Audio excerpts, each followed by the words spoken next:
She thought he was just her mom's boyfriend, someone who gave her rides to school, made her laugh sometimes, and lived in her house.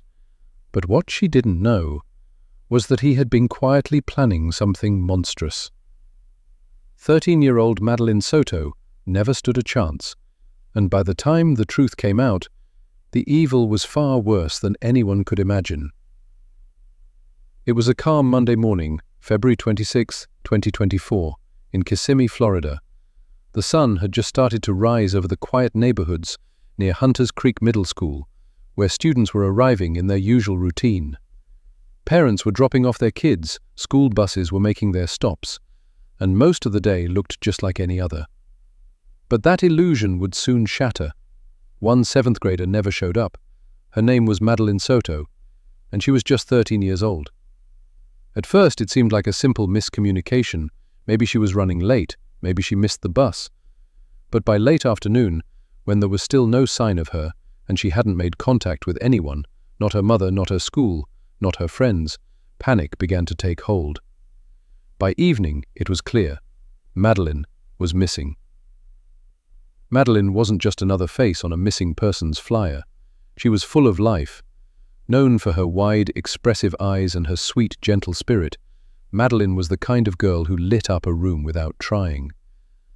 Her teachers described her as bright and respectful, while friends remembered her as funny and always ready to help someone in need.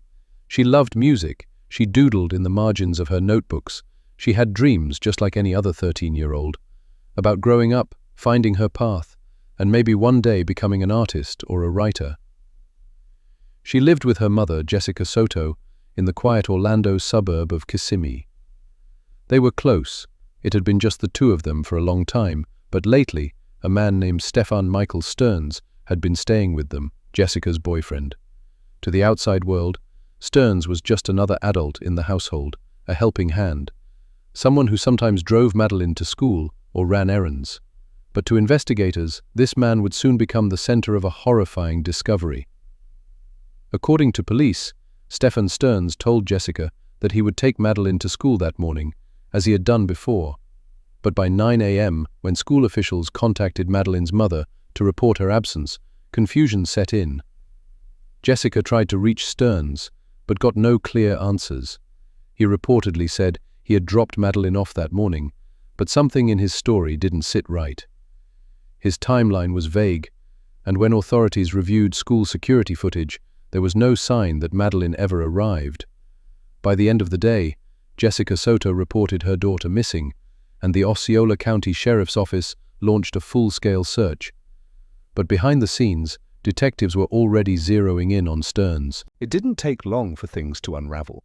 Security footage obtained by police showed Stearns making suspicious moves around Kissimmee after the time he claimed to have dropped Madeline off. Surveillance from local businesses captured him dumping a backpack and a laptop, Madeline's school-issued Chromebook, into a commercial dumpster. That footage would become a critical turning point in the investigation. By February 27th, law enforcement had already shifted the focus of the search from missing child to possible foul play. And with Stearns being the last person to see Madeline alive, all eyes turned toward him. Before we continue this tragic story, please take a moment to subscribe to this channel. Here, we honor victims by telling their stories with the depth and emotion they deserve. If you believe in justice, if these stories matter to you, hit the subscribe button, turn on notifications, and help us reach more people who care. Thank you. As the search expanded across Osceola and Orange counties, more surveillance footage, witness accounts, and digital data painted a deeply troubling picture. Stearns had lied, not just once, but over and over. Phone records didn't match his alibi, his internet history raised alarms, and soon detectives uncovered something even darker. On March 1st, 2024, after 5 long days of searching, Madeline's body was discovered in a wooded area near St. Cloud, Florida, about 20 miles from where she was last seen. The medical examiner's report was gut-wrenching. Cause of death: manual strangulation. She hadn't been hit, stabbed, or shot. There were no toxins in her system. This was personal, brutal, intimate, and chillingly calculated. As investigators searched Stern's digital devices, what they found turned this already horrifying case into something even more sickening. Dozens of explicit images and videos of Madeline, some dating back more than 2 years, were discovered on his Google Drive, iCloud account, and phone. This wasn't a momentary lapse in judgment or a sudden explosion of violence.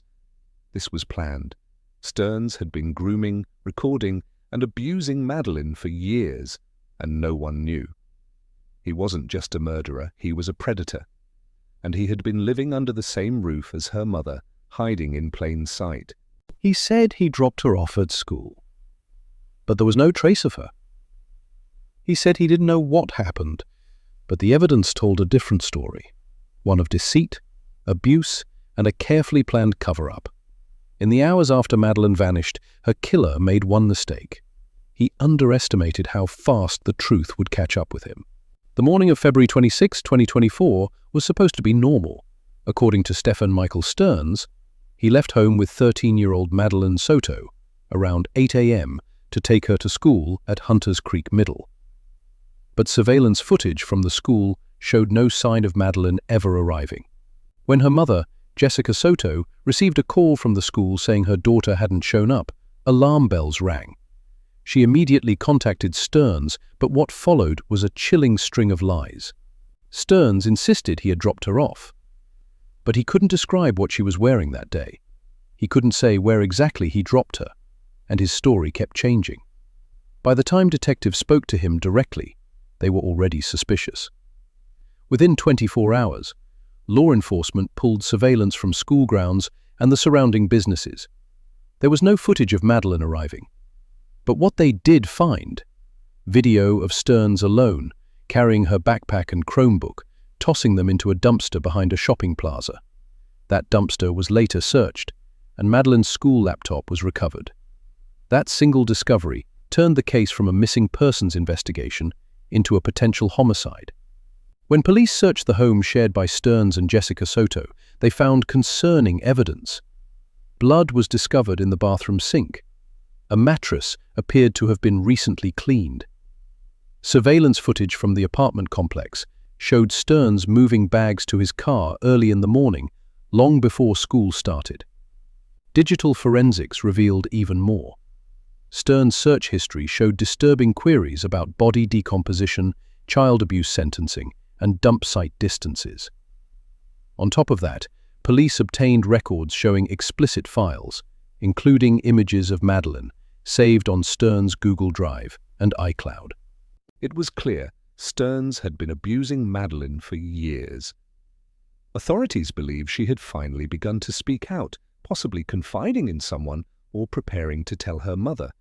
And that may have been what triggered her murder.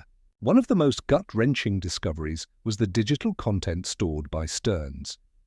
Investigators recovered more than 70 explicit images and videos of Madeline, many taken without her knowledge.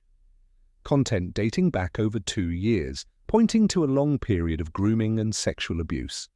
Files backed up across multiple devices and accounts, showing a calculated attempt to keep the evidence hidden. According to prosecutors, Stearns had developed a pattern of documenting his crimes, using technology to maintain control over Madeline while presenting himself publicly as a helpful boyfriend. After killing Madeline, likely in the early morning hours of February 26th, Stearns took deliberate steps to destroy evidence and hide her body. He disposed of her backpack and laptop in a dumpster. He used bleach and cleaning agents inside the apartment. He transported Madeline's body to a remote wooded area near St. Cloud, Florida, roughly 20 miles away, and dumped her there. Police used GPS tracking, security footage, and phone pings to trace his route that morning. They later discovered tire tracks and physical evidence at the St. Cloud site that matched Stearns' vehicle. Just 5 days after she vanished on March 1, 2024, detectives found Madeline's body, partially concealed by brush and leaves. Stearns was arrested that same day, March 1st, and initially held on charges of evidence tampering and child sexual abuse material possession. But the murder charge came shortly after, once forensic and physical evidence confirmed Madeline's cause of death and Stearns' connection to the scene. On March 5th, he was officially charged with first-degree murder on a child and aggravated child abuse, among other counts. His arrest affidavit painted a horrifying portrait of control, manipulation, and long-term abuse. It was a betrayal that shocked even seasoned detectives. The man who lived under the same roof as Madeline was her killer. As details of the case became public, communities across Florida and the country reacted with horror. News coverage exploded. Vigils were held outside Madeline's school. Supporters lined up outside courthouses holding signs reading, "Justice for Madeline" and "Protect our kids." The Soto family, in unimaginable grief, remained mostly private. But Jessica Soto issued a statement through her attorney saying, "Madeline was my world. I trusted someone who destroyed everything. I will fight for her every day until justice is served." The case is not yet closed. As of July 2025, Stefan Stearns has entered a plea of not guilty to first-degree murder and all other charges. Prosecutors have not ruled out the death penalty. His trial is expected to begin in early 2026, pending final pre-trial hearings in fall 2025. Meanwhile, digital evidence is still under analysis. Prosecutors are expected to use Stearns' search history, surveillance footage, and abuse content as primary evidence at trial. She was supposed to walk into school like every other Monday, but by the time her mother got the call, Madeline had already vanished. Over the next 5 days, a small Florida town turned into a sea of search teams, flashing lights, and candles held in trembling hands. Everyone hoped she was still alive, but deep down, something told them this wouldn't end the way they prayed it would. The moment Jessica Soto received a call from Hunters Creek Middle School that her daughter Madeline hadn't arrived, her world collapsed. She immediately called Stefan Stearns, her boyfriend, and the last person to see Madeline. He claimed he had dropped her off that morning like normal, but something didn't sit right. Jessica reported her daughter missing by early afternoon. Within hours, Orange County Sheriff's Office launched a formal missing child alert. Flyers began circulating across Orlando, and local media quickly picked up the story. That night, investigators visited the family's apartment. They questioned Stearns. He was calm, too calm. When asked basic questions about Madeline's clothing or drop-off location, he struggled. His answers were vague, his tone detached. Police were suspicious, and by midnight they had already begun pulling surveillance footage from the school and nearby roads. The search for Madeline exploded overnight. Volunteers organized search parties. Police set up command centers across Orange and Osceola counties. Drones, dogs, and helicopters were deployed. The FBI offered support. Find Madeline Soto started trending across social media, but something devastating came to light that day. There was no video of Madeline at school. Stearns had lied. Instead, footage surfaced showing Stearns alone, tossing a pink backpack and a laptop into a dumpster at a shopping plaza off South Orange Blossom Trail. The area was locked down. The dumpster was emptied and combed through by forensic teams. That evening, Madeline's laptop was found, inside a black trash bag, along with some of her personal belongings. Investigators knew now this wasn't just a missing persons case, it was a crime scene. With mounting evidence, detectives dug deeper into Stearns' timeline. His phone data, surveillance footage, and vehicle movements were all analyzed. By mid-morning, they had tracked his exact route the morning Madeline disappeared. Between 8:15 and 9:30 a.m., Stearns' phone pinged near wooded land in St. Cloud, Florida, about 25 miles south of his home. The community was now fully gripped by Madeline's story. Candlelight vigils were held outside her school. Friends described her as a shy but sweet girl who loved art and reading. Teachers were devastated. Even classmates joined the search. Jessica Soto, visibly broken, pleaded for her daughter's return in a news interview. "She's just a little girl. If anyone has her, please bring her back. Please, I need her home." Meanwhile, Stearns refused to give any information. He stopped cooperating with police and hired a lawyer. But behind the scenes, law enforcement was closing in.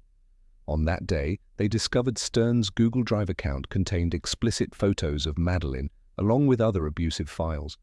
It was now clear this was a long-term predator, not a grieving stepfather. It was a search team in St. Cloud, using drones, that first spotted something suspicious just off the road near Hickory Tree Road. Off a dirt path beneath a pile of palm leaves and branches, they found her. Madeline Soto's body was located just before sunset on March 1st, hidden in a shallow depression near a line of brush. She was fully clothed, with visible bruising to her neck. There were signs she had been strangled. Detectives said later it was a sight they would never forget. Her mother was notified within the hour. That same evening, Stephen Stearns was arrested and booked into the Orange County Jail. He was charged with tampering with evidence and possession of CSAM. The murder charge came just days later. The discovery devastated the Orlando community. The school held a moment of silence. Hundreds gathered for a vigil in Madeline's honor, placing stuffed animals, candles, and handwritten notes beneath a photo of her smiling face. Some students wore purple ribbons, her favorite color. Local news anchors choked up while reporting the story. Social media flooded with hashtag Justice for Madeline. Strangers donated to memorial funds. Even those who had never met her felt the weight of her story. She had trusted the wrong person. And no one, not her mother, not her school, not the system, had seen it coming. He played the part of a helpful boyfriend, a father figure, a man the family could trust. But behind that mask was something darker, something so vile that no one, not even Madeline's own mother, could have imagined the truth. When police finally made their move, it wasn't just justice, it was a reckoning. What made the arrest so swift and airtight wasn't just a single piece of evidence, it was the overwhelming pattern of lies and horror that unfolded from the moment Madeline vanished. Let's break it down. 1. The timeline. Ly Stearns claimed he dropped Madeline off at school on the morning of February 26th. But school cameras never showed her entering the building. Instead, surveillance footage captured Stearns alone at a shopping plaza around 9 a.m., dumping what appeared to be a pink backpack into a dumpster. That bag was later recovered and confirmed to be Madeline's. His phone's GPS data placed him near the woods in St. Cloud, exactly where her body was found 5 days later. Inside the home, cadaver dogs alerted to the bathroom area. Forensic teams found traces of blood and DNA consistent with strangulation. An autopsy later confirmed that Madeline died of asphyxiation. She also had blunt force trauma injuries consistent with being assaulted prior to death. This wasn't accidental, it was violent, premeditated, personal. Here's the full list of charges Stephen Stearns faced following the discovery of Madeline's body. First-degree murder, aggravated child abuse, sexual battery of a minor under 16, possession of CSAM, tampering, with evidence providing false statements to law enforcement. In total, these charges could result in life in prison, or even the death penalty, given Florida's laws regarding murder in conjunction with child abuse and sexual violence. The state prosecutor announced they were weighing capital punishment, citing the especially heinous nature of the crime. While the world looked at Stearns as a monster, some turned their attention to Jessica Soto, Madeline's mother. She was never charged, but many asked, how didn't she know? How could this have gone on for months in her home? In a teary interview just weeks later, Jessica opened up. I thought I was giving my daughter a family. I didn't know I was handing her to her killer. She explained that Stearns had slowly taken over dad duties, picking Madeline up, walking her to school, helping with homework. Jessica worked long shifts and thought her boyfriend was simply stepping up. But behind closed doors, he was grooming and abusing Madeline. And the worst part? Madeline may have never told anyone. There were no prior CPS reports, no documented signs of distress. It was hidden, a nightmare lurking in plain sight. As investigators dug deeper into Stearns' digital footprint, they found chilling clues that hinted at his twisted mindset. Text messages sent to unknown numbers where he bragged about taking control of his girlfriend's daughter. Notes in his phone that read like trophies. She's quiet, perfect, obedient. No one suspects a thing. The more police uncovered, the more apparent it became. This was planned. Not a moment of rage, not a mistake. He had preyed on a child who just wanted to feel safe. As of mid-2025, Stearns remains incarcerated at Orange County Jail, awaiting trial. A judge ruled him mentally competent to stand trial, despite his defense attorney's floating concerns about mental health challenges. But then, something happened that made the courtroom go completely still. Madeline's biological father stepped forward. A man mostly absent from the media, he had remained silent until now. Dressed in a simple dark suit, his eyes told a story of a man hollowed out by grief, regret, and love that never got a second chance. He gave a quiet but powerful statement to the court. His voice broke as he said, "She was my little girl, and I will never forgive myself for not being there to protect her." Those words didn't just echo through the courtroom. They hit like a gut punch. Jurors wiped away tears. Even hardened detectives lowered their heads. He had also sat down with police earlier, giving a full interview. Officials confirmed he had nothing to do with the crime, but offered valuable insight into Madeline's early childhood and her relationship with Jessica and Stefan. This moment, of a grieving father finally breaking his silence, reminded everyone in that courtroom, Madeline wasn't just a case file. She was someone's daughter, someone's world. Madeline never made it to class that morning. She never got to grow up, to chase her dreams, or to escape the man who hurt her. But what happened in the days, weeks, and months after her death has sparked something larger, a demand for justice, change, and remembrance. Madeline Soto's story gripped not only Florida but the entire nation. The community of Kissimmee, Florida, once a quiet Orlando suburb known more for Disney tourists than tragedy, was shaken to its core. Candlelight vigils were held nightly after her body was discovered. Hundreds gathered at her middle school with handwritten cards, stuffed animals, and posters that read, "Justice for Madeline. She deserved so much more. Protect our children." At one memorial, her teachers spoke of her love for books, her curiosity, and her quiet strength. "Madeline wasn't loud," said one teacher. "She didn't need to be. She was thoughtful, kind, and she had the potential to do great things. That was stolen from her." As of now, Stefan Stearns remains in jail, awaiting trial for first-degree murder and sexual abuse. Prosecutors are expected to pursue the death penalty. Trial is tentatively scheduled for early 2026. If you've made it this far, thank you for taking the time to remember Madeline. These stories are heavy, but they matter because every child deserves to feel safe in their own home. Let us know in the comments, what do you think needs to change to prevent another case like this? And if you want to follow more cases like Madeline's, ones that demand attention, justice, and change, don't forget to like, subscribe, and hit the bell icon so you never miss a case that matters.